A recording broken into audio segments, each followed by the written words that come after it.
ఎక్కించుకున్నా బయటికి రావు సార్. ఎక్కడ ఎక్కించుకున్నావు? ఎక్కడ? ఆయుష్ రెయిన్బో హాస్పిటలా? ఓకే. ఇతను కిరాయి ఆటోనా సర్వీస్ ఆటోనా? కిరాయేనా? మాస్క్ లేకుండా ఎక్కువ మినిమం హాస్పిటల్ నుంచి వస్తున్నావు, మాస్క్ పెట్టుకోవాలంటే మినిమం కామన్ సెన్స్ లేదా నీకు?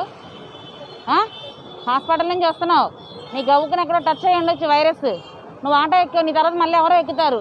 ఏంటది తెలియట్లేదా? ఎట్లా రావాలి? ఏం చేస్తారు మీరు? మైనింగ్ డిపార్ట్మెంట్లో పనిచేస్తున్నా. మరి మీకు తెలియాలి కదా మినిమము మాస్క్ పెట్టుకోవాలి బయటకు వెళ్తే అని. ఎక్కించుకునే అతను నీకు తెలీదా? మనకు ఆటో ఛార్జ్ వస్తే చాలా సేఫ్టీ అండ్ సెక్యూరిటీ అక్కర్లా. ఎమర్జెన్సీ ఎక్కడ ఎత్తిన తర్వాత మళ్ళీ ఎవరు ఎక్కరా ఆటో? ఇతనే లాస్టా నీకు? ఈ రోజు మొత్తానికి ఇతనే ఫైనలా ఏంటి? ఛార్జ్ వస్తే చాలు. అతను మాస్క్ ఉందో లేదో చూసుకుని ఎక్కించే పని లేదా? పోనీ ఎక్కించుకున్నప్పుడు నేను చెప్పాలిగా నువ్వు మాస్క్ దెబ్బ అని. డైలీ పోలీసులు ఫైన్లు వేస్తున్నారా? ఫైన్లు వేసినా కూడా మీకు ఏమనిపించట్లే. ఇక నుంచి ఇలాంటి పెట్టుకోకపోతే వీళ్ళని కాదు ఎక్కించుకున్న మిమ్మల్ని మీ పైన కట్టాలి ఫైన్. పెట్టు, మాస్క్ పెట్టు. ఖచ్చితంగా వెళ్ళి మాస్క్ కొనుక్కురా, మెడికల్ షాప్లో వెళ్ళి కొనుక్కుని రైలు. అతను మాస్క్ పెట్టుకున్నాక ఎక్కించుకుని తీసుకెళ్ళాలి నువ్వు.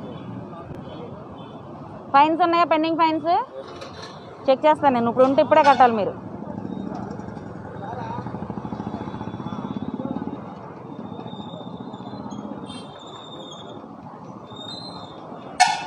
AP 39 మీదేనా బండి? ఓనర్ వేరు అని వేసారు ఇక్కడ మీకు already. Side seating dangerous driving అని వేసారు 200. మొత్తం మీ ఫైన్ 235. 2020లో వేశారు. జాన్ 22 వేశారు. మీరు ఎక్కి 10 రోజులైనా 13 రోజులైనా మీరు బండి తీసుకున్నప్పుడు దీని మీద ఏమన్నా ఫాల్స్ ఉన్నాయా లేవా, కేసులు ఉన్నాయా లేవా చూసుకోవాలి కదా. మరి దాని బాధ్యత ఎవరిది? అబ్బాయి లాస్ట్ అండ్ ఫైనల్ ఇంకోసారి మాస్క్ లేకుండా